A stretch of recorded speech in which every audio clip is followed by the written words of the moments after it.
If your cat runs from you, hides from you, or simply never seems to fully relax around you, the first thing you need to understand is this: that is not rejection. That is not your cat being difficult or cold or unaffectionate. That is a cat who has not yet decided that you are safe. And that distinction matters more than almost anything else in understanding how cats work. Dogs are wired to trust. Their evolutionary history is built around bonding with humans quickly and deeply. Cats are wired differently. For thousands of years, cats lived as solitary hunters. They had no pack to rely on, no group to protect them. Every decision, where to sleep, who to approach, when to flee, was made alone. And a wrong decision could cost them everything. That ancient wiring is still completely intact inside your house cat. When they look at you, especially in the early days, they are running a calculation. Are you predictable? Are you safe? Do you respect their boundaries? Do you give them control over their own movements? Trust for a cat is not an emotion, it is a conclusion. It is something they arrive at slowly through repeated experiences that confirm you are not a threat. And once they arrive there, the bond that forms is one of the most remarkable things you will ever experience with an animal. But you cannot rush it, you cannot force it. And the more desperately you try to grab it, the faster it moves away from you. Everything about building trust with a cat comes down to one thing: learning to communicate in a way they actually understand. The single biggest mistake cat owners make, and it happens every day in almost every home, is pursuing the cat. Chasing them, following them when they walk away. Picking them up when they didn't ask to be picked up. Reaching toward them when they are clearly not ready. It feels like love, it looks like affection. But from your cat's perspective, it is an invasion. Remember, cats are animals who spend thousands of years being hunted as much as they hunted. Anything that pursues them triggers a deep biological alarm. When you follow your cat into the room they retreated to, you are not being loving, you are being a predator. When you pick up your cat and hold them against their will, even gently, even kindly, you are removing their most fundamental need: the ability to leave. And here's what makes this so damaging long term. Every time your cat tries to set a boundary, by walking away, by pulling back, by giving you a warning signal, and you override that boundary, you are teaching them something. You are teaching them that their signals don't work, that their choices don't matter, that being near you means losing control. And a cat who has learned this will do one of two things. They will either shut down completely, becoming distant, avoidant, never initiating contact, or they will escalate, hissing, scratching, biting, because those are the only signals you have consistently responded to. The good news is this pattern can be reversed, but it requires doing the opposite of everything instinct tells you to do. It requires stillness, patience, and letting your cat always be the one to decide. Now let's talk about what you can actively do to build trust, starting with the most powerful tool you have: your body language. Cats read bodies the way humans read faces. Every movement you make, every position you hold, every sound you produce is being processed and evaluated constantly. The first and most important thing you can do is get low.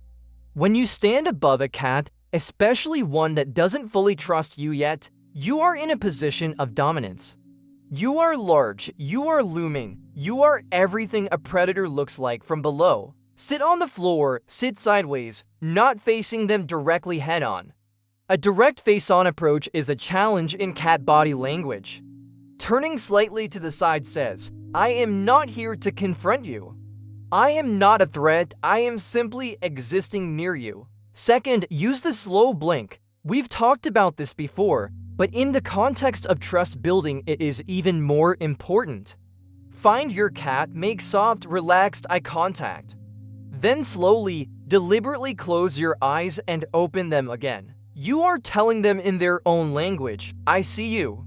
I am calm, I am not watching you as a predator watches prey." This single gesture, done consistently, is one of the fastest ways to shift how a cat perceives you Many cats will blink back within seconds. Third, control your energy. Cats are extraordinarily sensitive to emotional states. Anxiety, excitement, frustration, they feel all of it radiating from you before you say or do a single thing. The calmer and more grounded you are in your cat's presence, the safer they will feel. Your nervous system speaks directly to theirs. One of the most counterintuitive things about building trust with a cat is this. When your cat finally comes to you, do nothing. Don't reach for them, don't immediately start petting. Don't make a sound of excitement, just stay still and let them arrive. When a cat approaches you on their own, they are taking a risk, they are choosing vulnerability. And the worst thing you can do in that moment is react in a way that startles them, overwhelms them, or removes their sense of control. The moment you lunge toward them, even with love, the trust recalculates. Instead, let them sniff your hand. Let them rub against you if they want to. Let them decide how long they stay. The entire interaction should be on their terms, from beginning to end. This is not passivity. This is fluency in their language. There is also a specific technique worth knowing, the offered hand. Instead of reaching toward your cat, place your hand near them on the floor, on the couch, palm down, relaxed, unmoving. Then wait. A cat who is building trust will often approach, sniff, and eventually rub their face against your hand. That face rub is called bunting, and it is one of the most significant trust signals a cat can give. They are marking you with their scent glands. They are saying, in the clearest biological way possible, you are mine, and I am yours. You belong to my world. Every time you allow your cat to lead an interaction, every time you receive their approach without grabbing, without overwhelming, without taking more than they offered, you make a deposit into their trust. And those deposits accumulate slowly, consistently. They build something that cannot be broken easily. Trust is not built in dramatic moments. It is not built by one perfect interaction or one breakthrough evening on the couch. Trust is built in the daily, ordinary moments that most people overlook completely. The small, consistent signals that tell your cat, day after day, that you are reliable, that you are safe, that you are theirs. The first daily habit is predictability. Cats are creatures of deep routine. They map their world, where to eat, where to sleep, when things happen. When your behavior is consistent and predictable, your cat's nervous system relaxes. Feed them at the same time, move through your home in ways they can anticipate.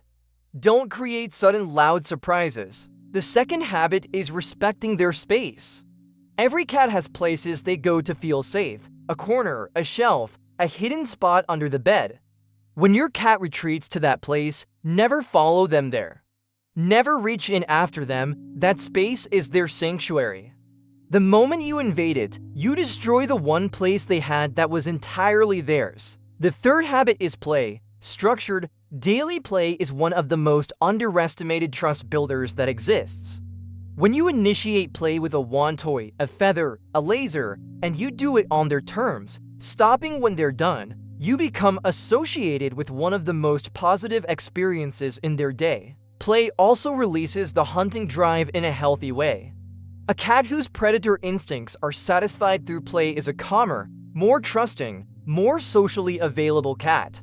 10 minutes of genuine play every single day will change your relationship faster than almost anything else. The fourth habit is simply being present without a gender, sitting in the same room as your cat. Not trying to interact, not calling them over.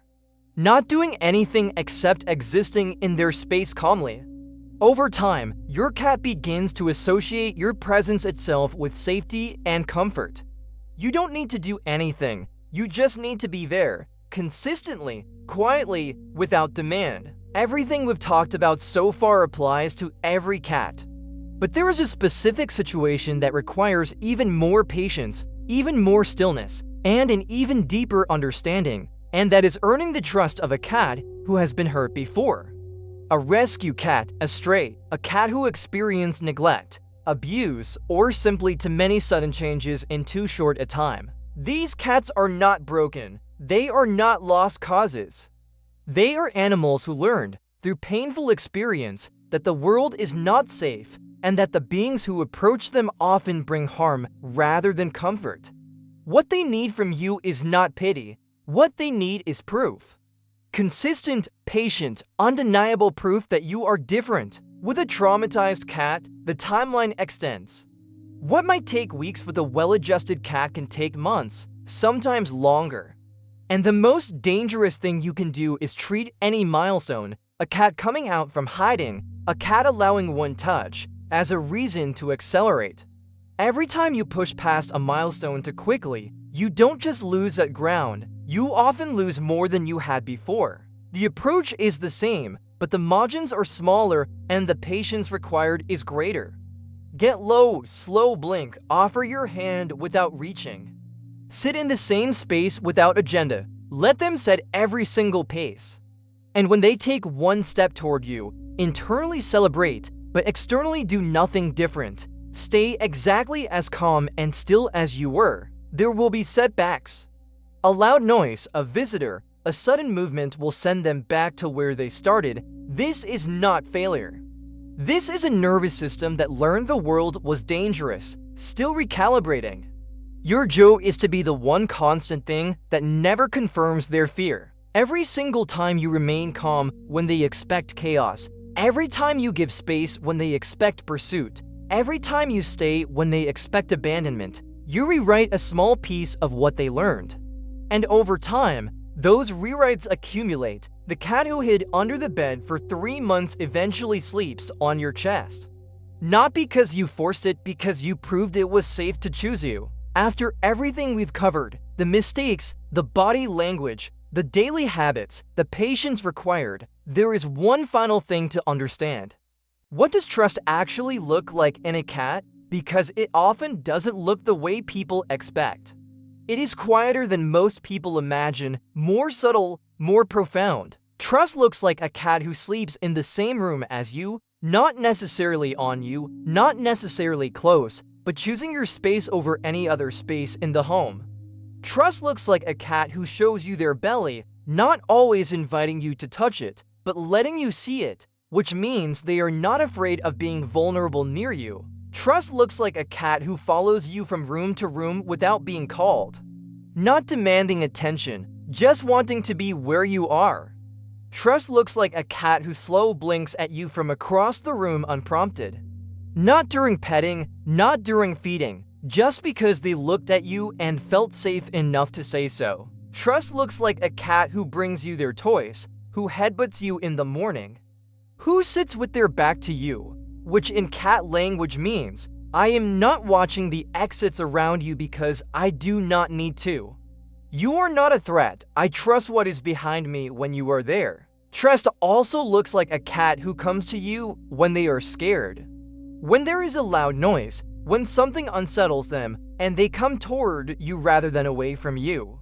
That is a cat who has learned, at the deepest level, that you are the safest place in their world. You didn't get there by being perfect. You got there by being consistent, by giving space when they needed it, by staying calm when they were afraid, by letting them lead every single time. And now, when they walk across the room and choose to sit beside you, that is not a small thing.